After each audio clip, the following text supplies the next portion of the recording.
Welcome, everyone. We're going to get started in just a second. There we are. Please put any questions in the chat box and we'll try to address them if we have time at the end. We are recording this webinar and you will get a link to the recording at some point, probably sometime tomorrow. And please do sign up for upcoming free webinars with the details to follow.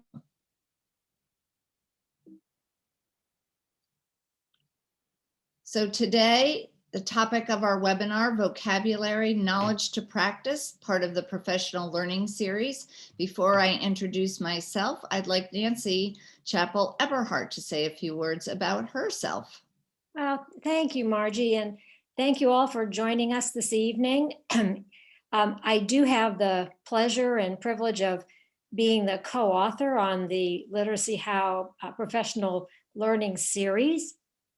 That has had the wonderful spin-off project with ReadWorks, with whom we've been working in terms of using their materials as part of the book series, but a spin-off with ReadWorks and the whole phonics author Jill Lauren to put together a beginning literacy partnership where we're doing decodable text with articles. And we just launched that earlier this afternoon, and I encourage you, if you know of ReadWorks, to look for this new resource, a free resource.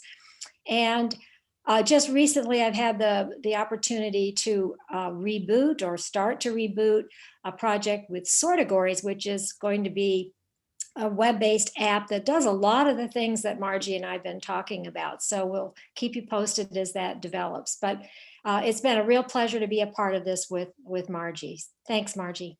Me too, Nancy. Thank you. So you can go ahead. Great. Literacy How is a professional organization, professional development organization, a nonprofit that provides professional development, obviously, to teachers, mostly K through 5, but we do work with teachers up through high school as well as preschool teachers too. And the heart of this is the fact that literacy, we believe, is the key to opportunity. Children are at the heart of all that we do because we believe that reading is a civil right. And we know that 95% or even higher by some accounts of all children can be taught to read. And we believe that teachers, not programs or products, really are the key variable, that they are the ones who teach students to read and write and spell.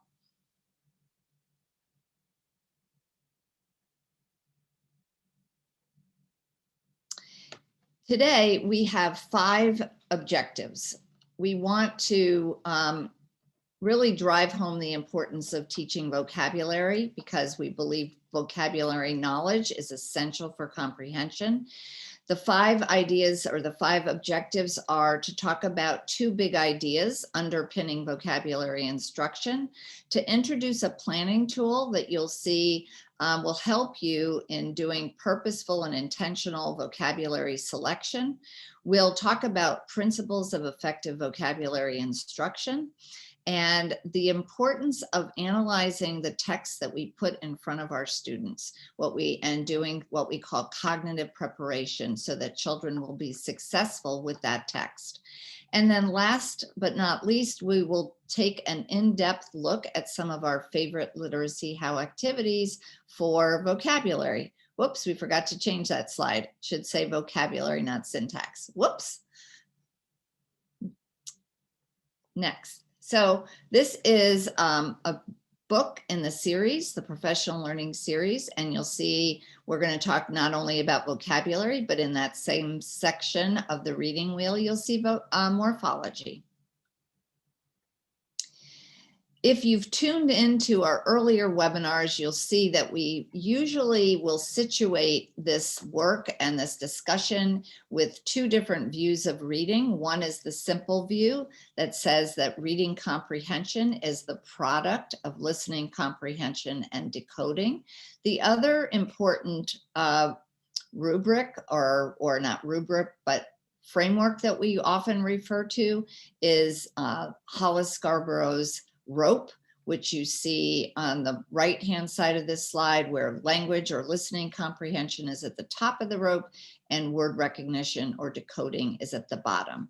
And this evening, we will be focused on the top of the rope, where vocabulary is one of the strands associated with language comprehension. Another framework that we have used throughout these webinars is an expanded view of reading, which was developed by Hogan, Bridges, Justice, and Kane. And this shows reading comprehension as having, again, the same two components: word reading, word recognition, decoding on the left side of the house, and then listening comprehension on the right side of the house.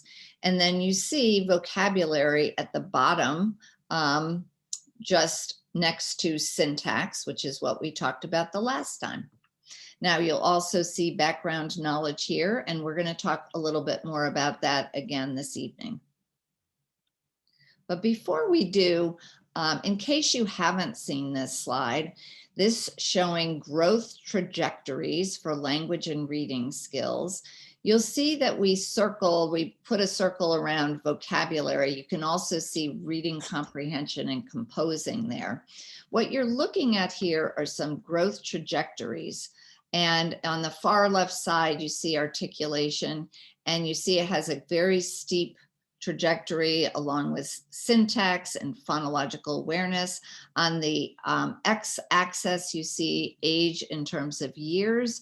On the y-axis, you see the percentage of ultimate level attained, okay? So what you really want to zero in here is that vocabulary, like reading comprehension and composing or writing, are considered unconstrained skills.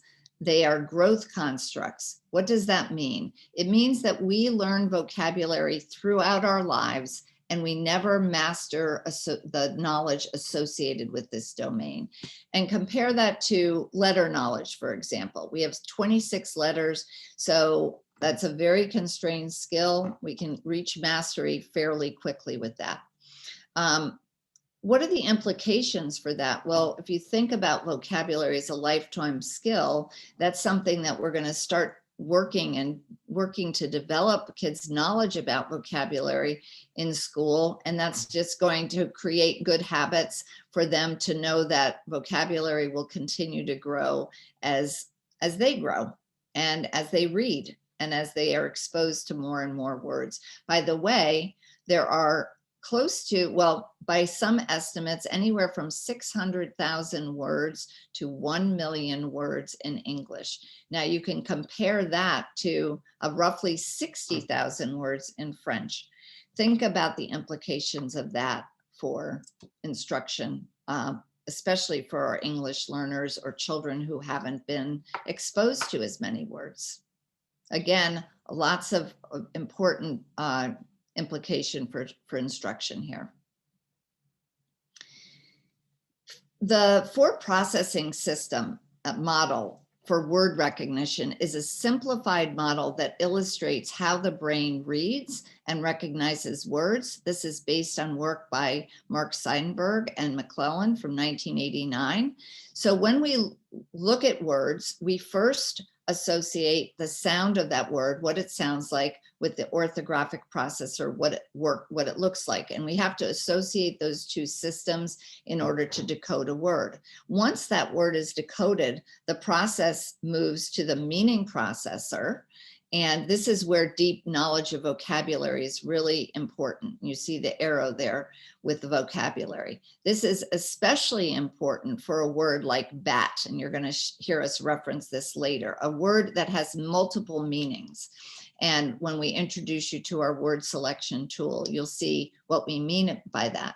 Finally, that fourth processor, the context processor, must work with the meaning processor to determine the appropriate meaning of the word, meaning it has to be embedded in a sentence to understand what that meaning is.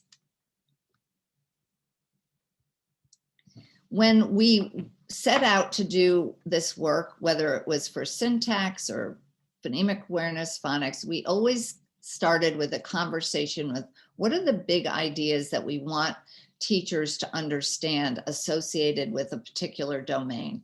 In this case, we have two.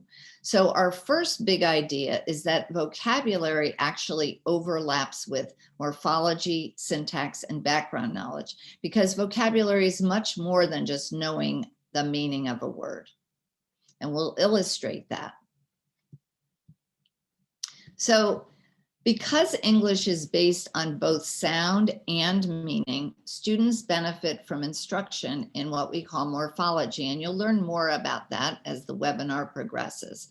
As we teach students about these meaningful units known as morphemes in words, we help them understand the function of each word in a meaningful context, that is, a sentence. So students who develop what we call syntactic awareness, and we talked a little bit about this during our last webinar when we really dove into the domain of syntax. This is this meta-linguistic awareness of the role that words play in sentences. This awareness will build their reading comprehension. Well, vocabulary intersects with that syntactic awareness too. And again, to illustrate what we mean by this, the first morphemes that we introduce our students to are called inflectional suffixes. These are endings that denote number, possession, or time. So for example, we have inflectional ending, the S added to dog, changing a singular noun to a plural noun. We have tense, where we add the S to a verb, in this case, sit. So we have one dog sitting. And then the third example of this inflectional ending is the apostrophe S to denote ownership, right? Meaning possession. The dog belongs to, sorry, the bone belongs to the dog. We also have to understand and acknowledge the role that background knowledge plays in all of this, in learning vocabulary. And why? Because an estimated 60% of our words in English are multiple meaning words. And the more we read, or the more children read or hear these words in a variety of sentences and contexts, the more our vocabulary knowledge will grow. So here's an example of a multiple meaning word. The most common one that children will know is the web-footed water bird known as a duck. That's the namer or a noun, right? As in the duck paddled around the pond. A less familiar meaning of that word is used as an action word or a verb, and that is to bend quickly, as in the 6 basketball players duck through doorways. An even less commonly understood meaning of the word duck is in this idiomatic expression to have a natural talent for something, as in she took to paddling the kayak like a duck to water. And you can see how we could get just kind of targeting, we could be focused on just that common meaning of the word, but we want to expand our students' understanding and again, be able to understand and also use these multiple meaning words in their oral language and ultimately in their writing. So this explicit instruction in multiple meaning is very important too. And take it away, Nancy, for big idea number 2. Big idea number 2. This second big idea has to do with what words should we actually teach. And as we know, with it limited instructional time, we need to be selective. So when we set out to answer this question, we did a little research on what others have done about selecting words. And there were several people that we took a close look at, 3 approaches. Andrew B. Miller presented us with the approach to selecting words based on families, having a lot to do with words that are related morphologically, as Margie suggested. There are word families based on a root or a common element. He also advocates associations based on semantic groupings. Another person's work that we looked at was Susanna Dutro and her colleague Moran. And these two folks, especially active in the English learner world, focused on word function and utility, words that have utility. They talk a lot about the mortar and the brick words approach. And their idea here was that we have to let students in on that syntactic function. You know, what are words doing in the context? And then probably one of the most familiar styles of, or systems rather, for selecting words is Isabel Beck's 3 tiers, where we go from tier 1, which are the most common words that we probably don't need to teach, but rather what we do is reinforce them. And then tier 2 are the words that we do devote educational time to. And then the third being the most difficult words. But what we noticed, everybody was trying to determine why is this word worth teaching? Each one had their rationale. But one of the things that we didn't see was how were we going to teach them? So that led us to come up with what we thought was a helpful tool or a function for teachers, which is a word selection grid, where we tried to merge the 3 systems, the word families, the functional, and the tiers, with what we came up with as some of the critical aspects of instruction that we needed to do. And here is the grid. And I think, Margie, we have a link for a paper that we were asked to contribute to, Perspectives, for the IDA publication Perspectives, which describes just this word selection grid briefly for you. But let me talk you through, what does this planning tool do? It helps us answer the question, why is this word worth teaching? What is it that, which of the tiers are we going to be in? It helps us organize words from the text, not just because we want the students to learn it, but also how might we teach it? What is going to be our path for teaching it? Then we want to look at the teachable dimensions of the word and then choose which of the activities are appropriate. And for those of you who have been with us, you can probably predict that our table of activities is organized around this very point. And then all of these are with an eye to the understanding that words really, our understanding of them is very dependent on the context of the reading selection. So we really think that any selection can become a vocabulary book if you look at your text with an eye to which words you're going to focus upon. So the rows of the grid are organized according to the tiers, that is their level of utility. We can look a little more at that when we get into an example. And then the columns are provided as an instructional dimension, which again, we didn't find as we searched and searched for a way to think about how will we actually teach students what the words mean.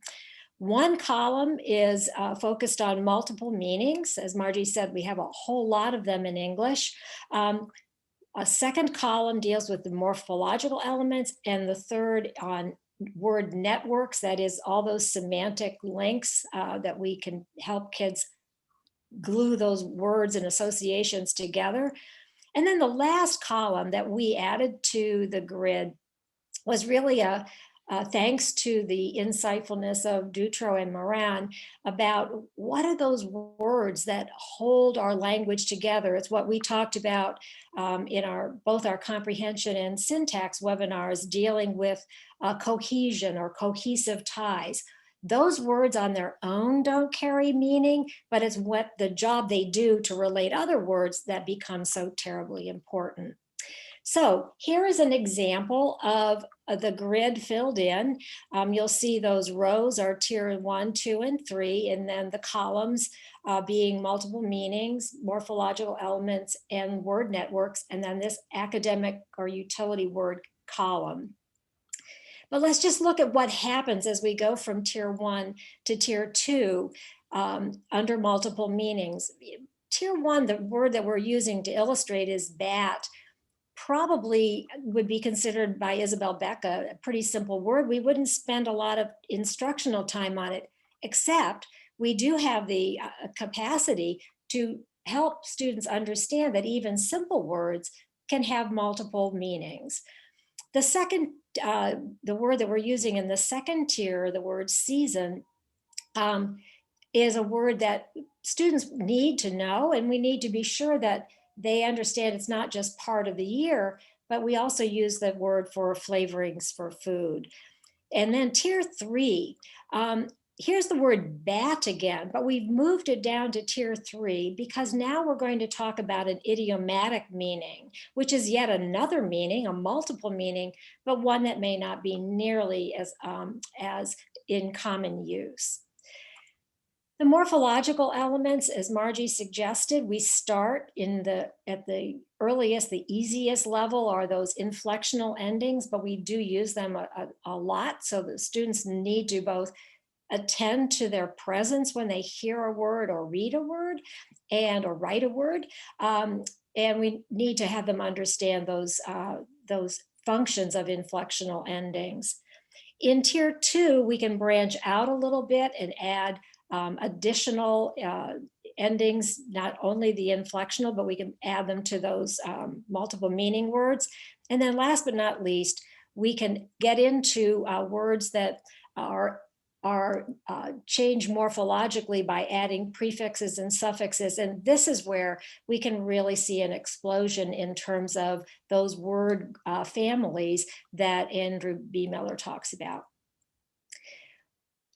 Connecting to that group of words that we want students to learn for meaning and associations, this is where reading in the content area and helping students build up the content vocabulary is one of the places we really associate these word networks. And you can see that we could do around that simple word bat, we could create the network about it's a mammal, where it lives, that it navigates with sonar. We could build a network around the word season. You can see the kinds of associations. And then certainly if we get down into the tier 3 words, sometimes these words are the most important in a reading selection because they're carrying the meaning of a new concept. So while it's tier 3, that doesn't diminish its importance or the word's importance. Then in this last column, we have the words that I was mentioning earlier. We have our conjunctions, we have our pronouns, and we have some of our conjunctions. And I have a crying dog in the background, which is distracting me. So these words we use because it holds our language together. And while independently they don't carry meaning, without them, we wouldn't be able to say a whole lot. So let's try the word selection grid.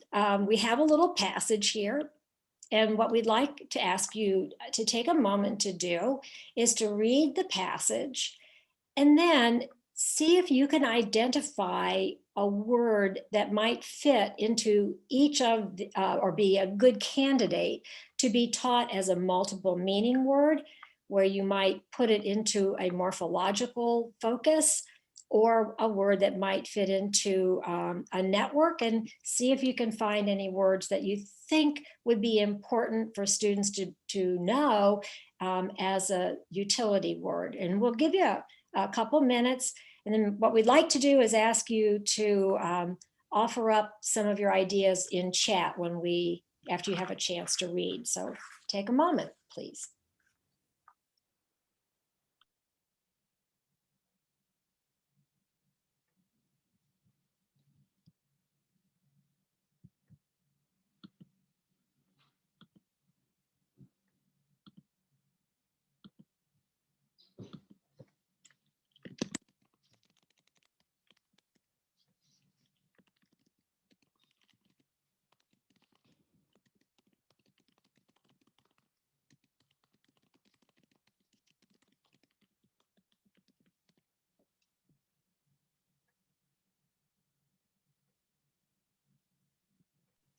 All right.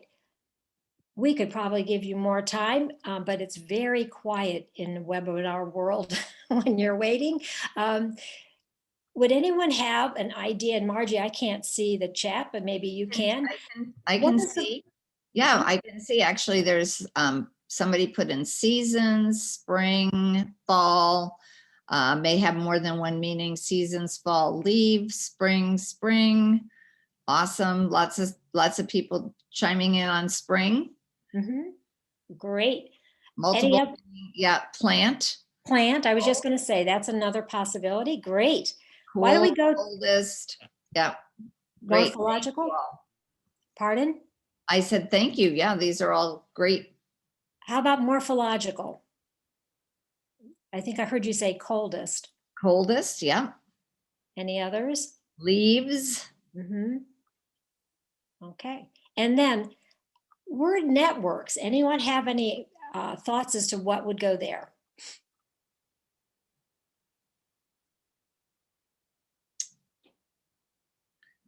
not sure, but looking. Okay.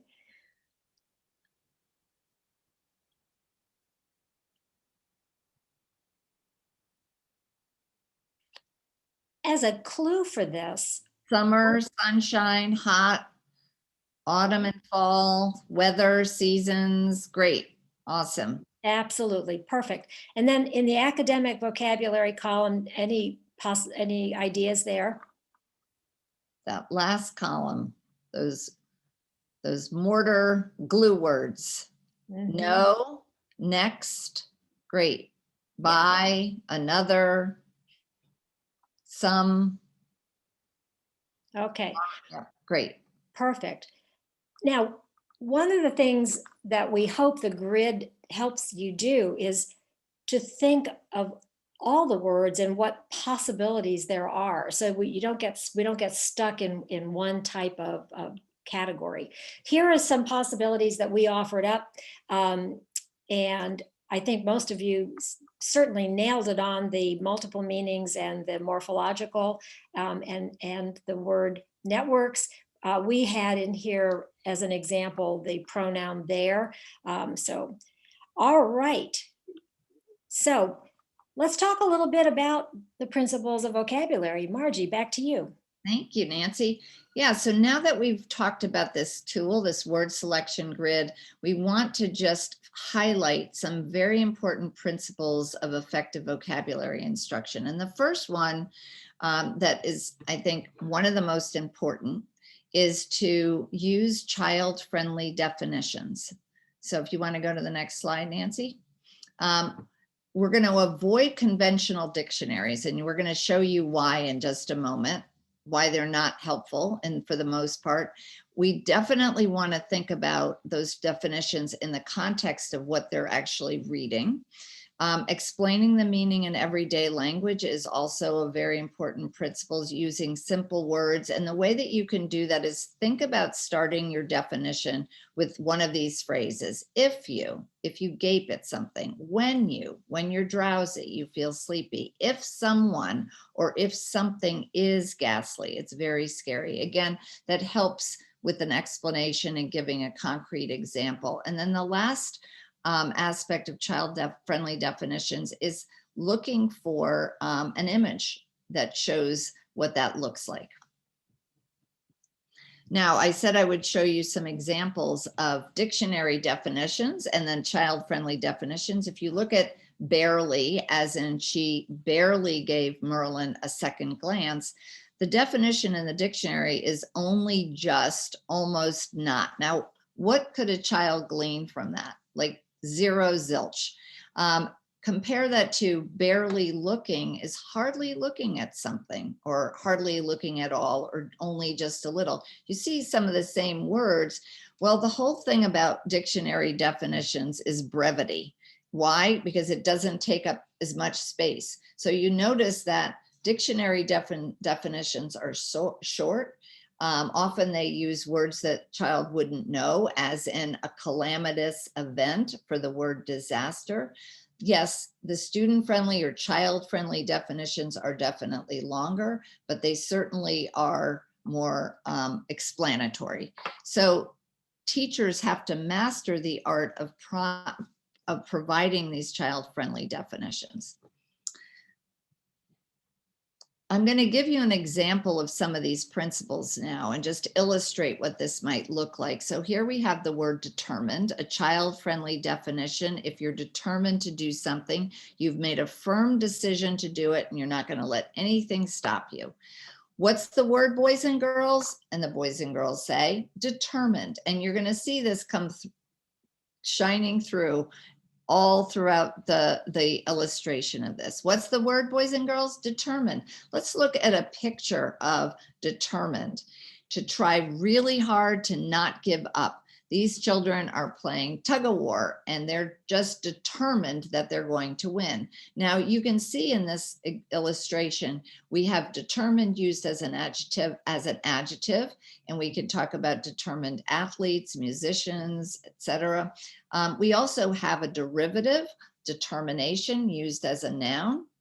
And then in the next slide, we're going to talk about how we could bring the knowledge of word structures into play here. So for determined with an older student, you know, second, third, fourth grader, we're going to show the phonological representation. We're going to make sure they're hearing those sounds. We're going to show the orthographic representation, what those different syllable patterns are and how they're spelled. And then the morphological representations, where we take the word determined and we change it into the noun by adding a suffix shun, and determines with the inflectional ending s, and then showing one of the roots of determined is, or the root of determined is termin or terminus, and we can see how that is related to determined.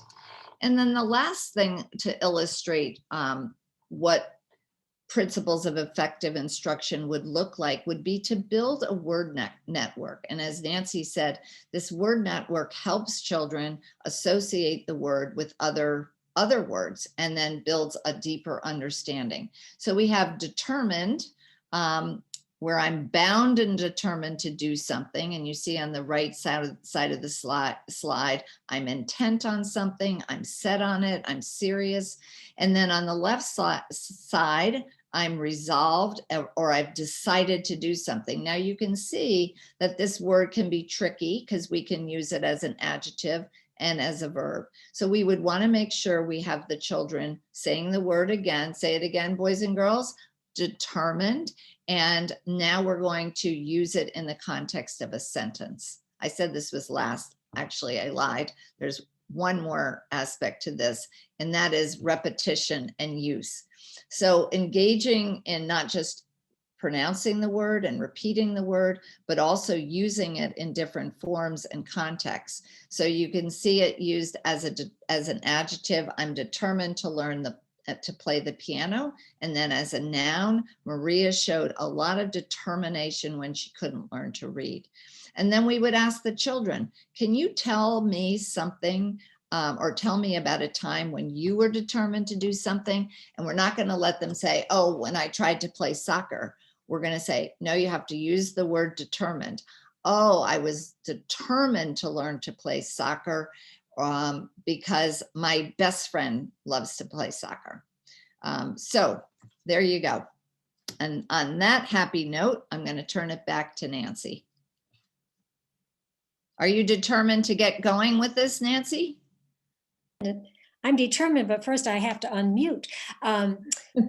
As I foreshadowed, we are sharing now the activities that we have within our book for each of these activity groups that we were talking about. So two of the activities that we like to mention are semantic classifications, where we could start in stage 0 by sorting pictures. Then we can sort decodable words by their semantic categories. And then when we get to stage 2, we're sorting content words that are not necessarily based on a decodable scope and sequence.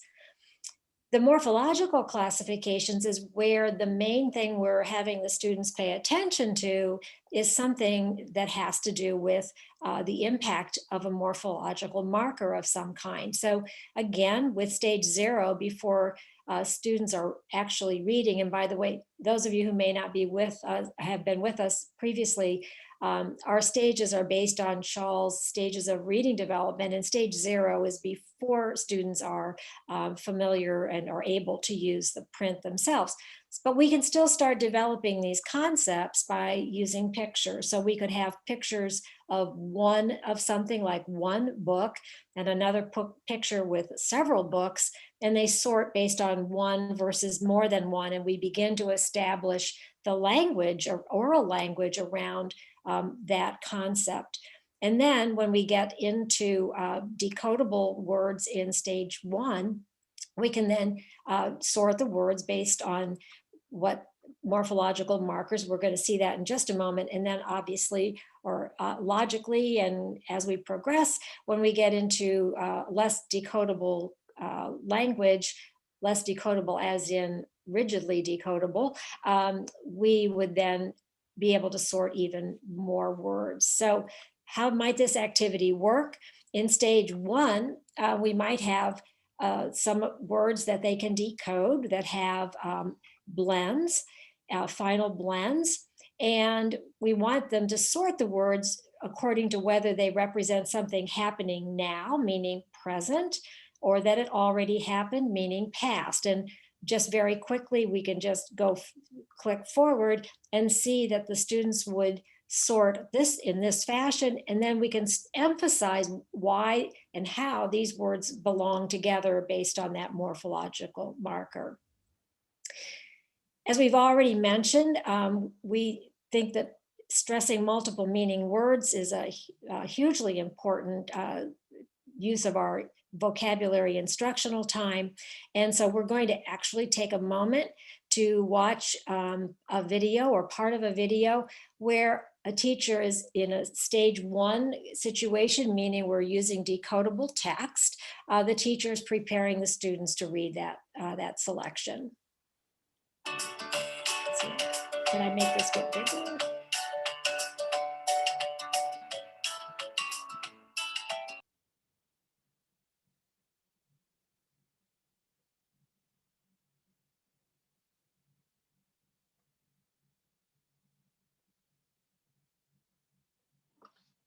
Uh-oh. We don't hear the sound. Yeah.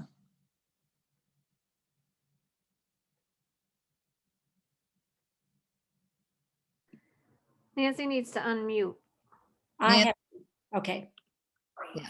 But what's important is the words in the story that we're going to go over can have more than one meaning.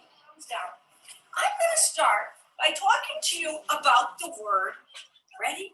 Lap. Can everybody say lap? Lap. Okay. The word lap can have more than one meaning. Look at the picture of this boy. This boy has something on his lap. Now, each and every one of us has a lap. When you sit down, your lap is the place on top of your thighs. These are your thighs. You are all patting your thighs, so you know where your lap is. When you sit down, your lap is the place on top of your thighs. My son likes to sit on my lap when I read him a story. There's another meaning for the word lap. Look at this picture. In this picture, the kittens lap up all the milk in their bowl.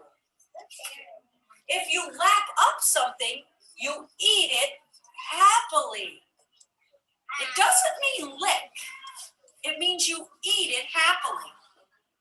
When I go to a restaurant, I order spaghetti and I lap up my spaghetti happily. I eat it happily. I lap it up. Look at this one. There's another meaning of the word lap. Do you know what this is a picture of? It's a swimming pool. If you swim a lap, you swim from one end of the pool to another. You're doing a lap.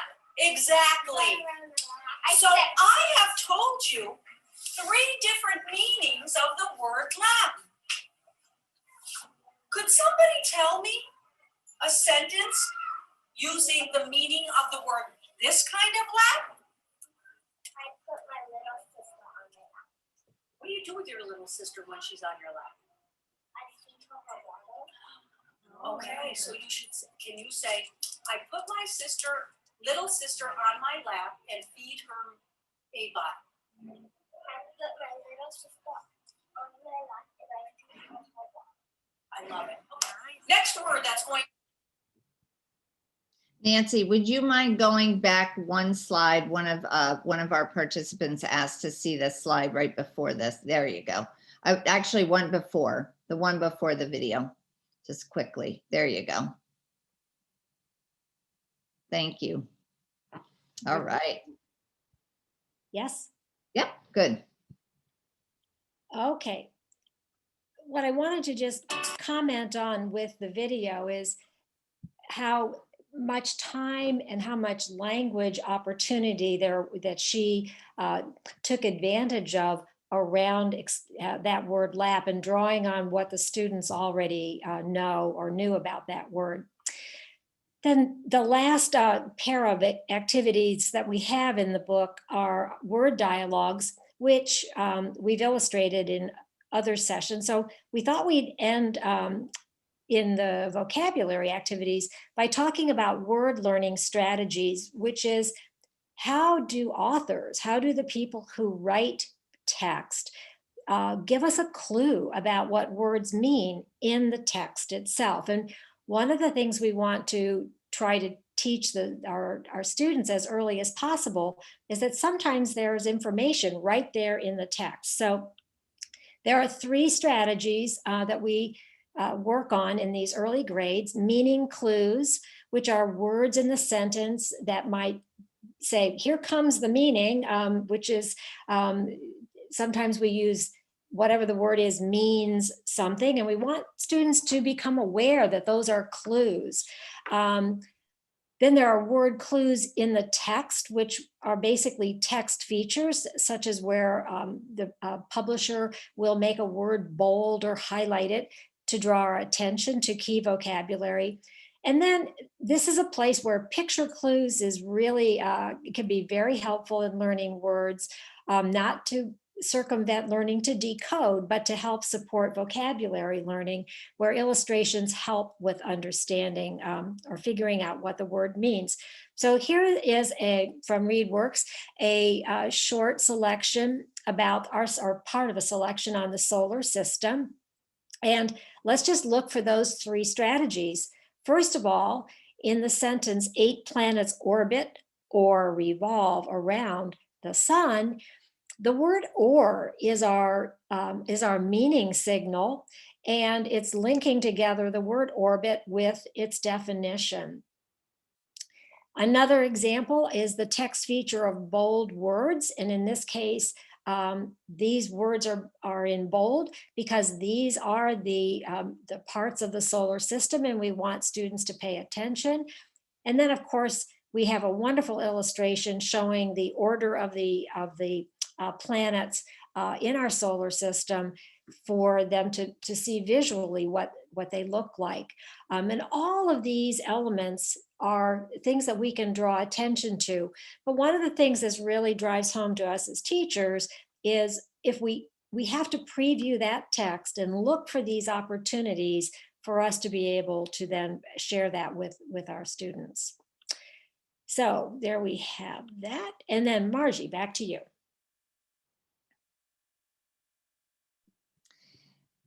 So as we're concluding this session on vocabulary, what we often do is talk about the content that teachers need to know and the content that teachers need to teach, right? So if we think about terminology, there are certain terms that teachers need to understand related to vocabulary. First is the form, right? What role do these words play in the function of the words? What do they look like? Do they have the inflectional endings or morphological elements? We have to know about depth, right? Where does depth fit into vocabulary knowledge? How much do students need to know about a word to know it well? And that contrasted to breadth, like what are the associations? What are the networks that kids have that help them build the networks and have a breadth of vocabulary knowledge? What's the difference between receptive vocabulary and expressive vocabulary? These are terms that teachers need to understand, because we talk about a child's receptive vocabulary usually outpacing their expressive vocabulary. And how do we assess those, the different skills? Receptive, how they can listen and understand versus what they can actually express when they're speaking and writing. And then what does morphological mean? These aren't terms that we're going to teach our students, but our teachers need to understand these to get the job done, right? When we think about multiple meaning words, we just spent some time talking about how many there are in English and where, you know, that comes into play in terms of instruction. So yes, we need to teach that concept to our children so they are on the lookout for how these words can be used in different ways. Morphological elements, likewise, right? Teachers need to know how to identify these elements in words, and we're going to teach our children to identify and be on the lookout for the roots or the base words and prefixes and suffixes. Word networks. This is a concept that we want teachers to understand, and we want to be able to show our children how to build word networks and how words are related to one another. And then in terms of analysis and the cognitive preparation that we've given you just a little bit of little snapshot about, that's something we want teachers to do. We're not asking our children to analyze the text the way that we would expect a teacher to. And then in terms of the principles of instruction, that's something teachers need to know, and they certainly need to put those principles in practice when they're teaching vocabulary. And last but not least, we've been emphasizing throughout this series that literacy isn't just for English language arts time. And so once again, we'd like to think about the relationship between vocabulary and all the other subject areas. And certainly one of the places that we will be developing some of these, the skills and knowledge about morphology and multiple meaning will definitely be during English language arts. But rather than going through each subject area and giving an example of the content, I'd like to bring up an aspect of the word selection grid article that I mentioned, which is sometimes in social studies, math, and science, the words have already been selected for the teacher or for the students.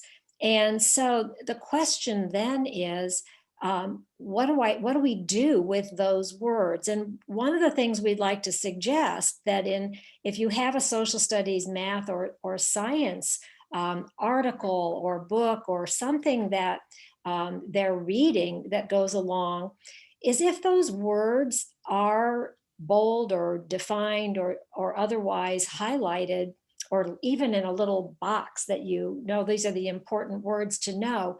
What we hope that this session would suggest is, can we look at those words that have been selected and say, should we focus on this as a multiple meaning word? Should we be building out a word family based on morphological information? Or can we build a network so that the associations around that word will help them to remember and to learn that word, both in terms of depth and breadth? So sometimes we're lucky. We don't have to figure out the words that need to be taught, that we get a little help from the textbook or the articles. But but then it's our job to figure out how are we going to reinforce that through our instructional process.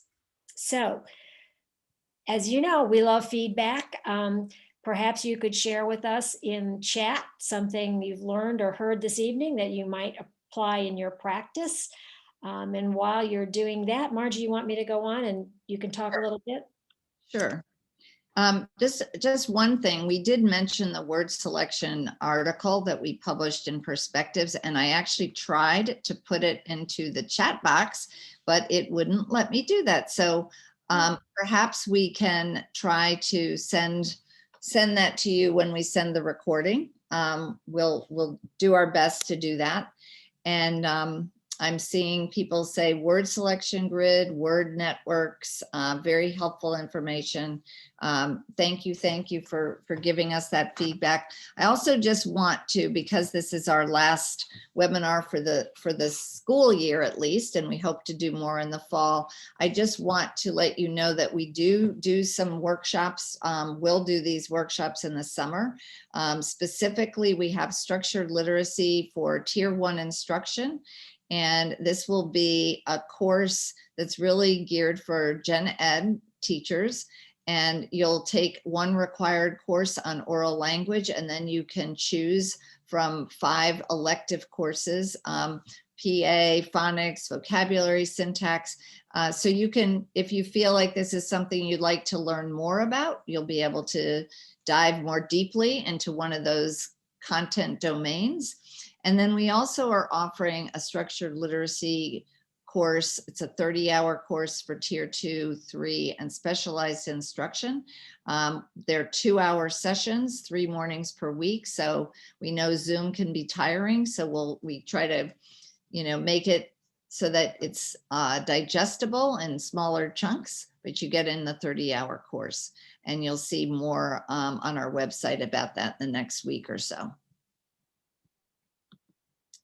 Now we do have time. Yay! This is the first time that happened where we can actually field some of your questions. And so either Kristen or Kim, and before I ask you to do this, I do want to acknowledge I have Kristen Eilert, Kim Herard, and Michelle Saldivar joining us from Literacy How today.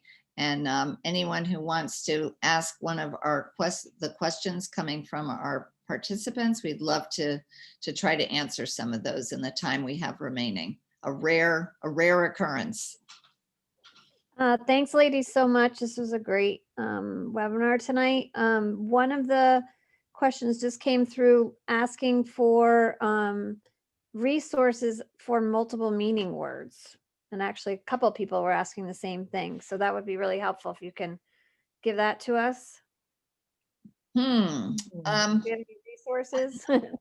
Let me jump in with a couple of thoughts, and then Nancy, maybe you can kind of give some consideration to that. There are, just wonderful vocabulary websites that I think have terrific resources. One that comes to mind is Vocabulary by Susan Ebbers, Ebbers. Maybe you could type that into the chat, Vocabulary. Another is associated with a program, but you could probably find some resources in this regard. A program called RAVO that was developed by Marianne Wolf when she was at Tufts University. And she has very cute pictures and ideas called MIMS, words that have many interesting meanings. So if you Google that, many interesting meanings, you probably find something that defines those words, shows the different contexts that they're used in, and again, part of the idiomatic expressions. And while maybe Nancy's got a couple of other ideas, I will search really quickly what I have on my computer. Yeah, the other thing that comes to mind is the program Language! One of the features of that program was to organize the reading selections around words that had multiple meanings so that the reading articles or selections themselves reinforced multiple meanings. So that's a whole program, but certainly for those of you who are familiar with it or might need a program, that would be another source. And when the product I was mentioning earlier, the web-based app Sortagories is available, there is a whole section on multiple meanings in that. That's not ready yet, but when it is, that will be a source. Did you find anything else, Margie? Nothing at my fingertips. Sorry about that. Someone mentioned Ravo. Margie, you want to speak to that one? Yeah, that's the program I mentioned, Ravo. Okay. Yep. Okay. Any other? Another quick one about resources for pre-K and kindergarten.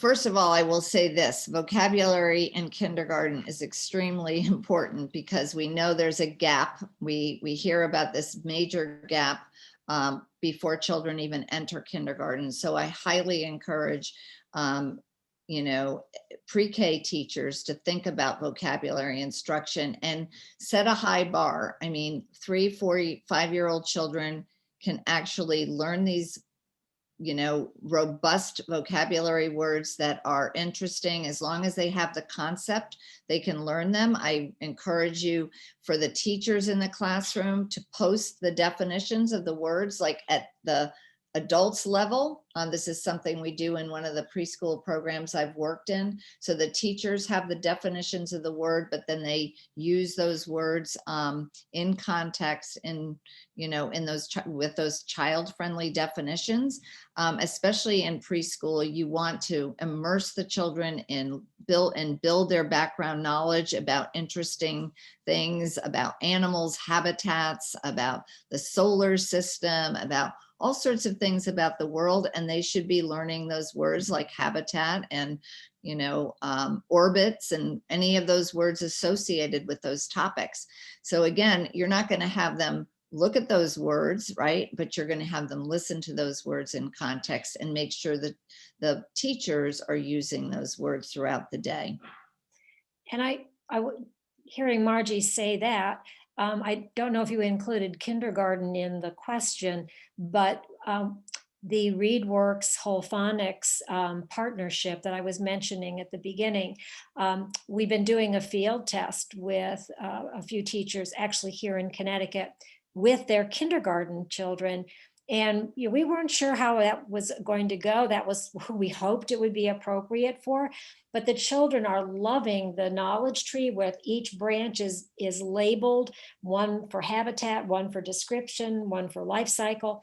And the teachers are just blown away by how much the children are using those scaffolding big terms in their oral language. So I think, to Margie's point, using the big words, having the kids use them is super important, and starting in pre-K is not too early.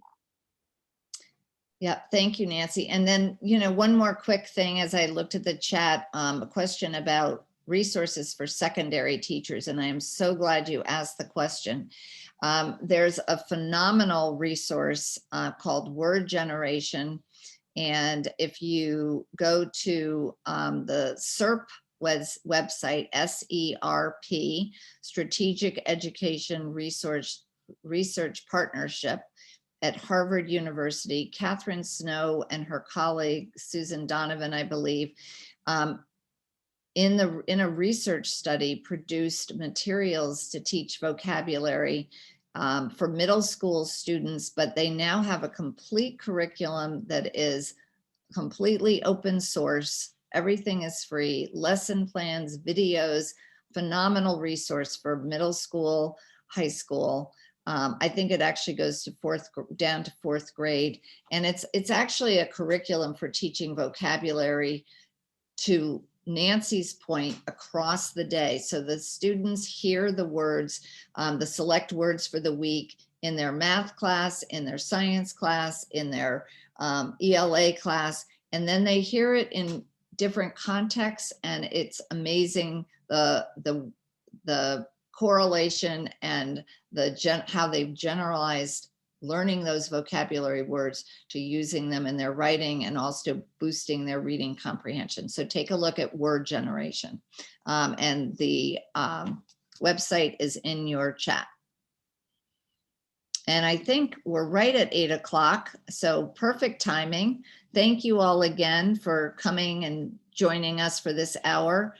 We look forward to seeing you again and when we kick off another series in the fall. And in the meantime, stay safe, be well, and enjoy some time off over the summer. Well deserved, and thank you for all that you do. Thank you.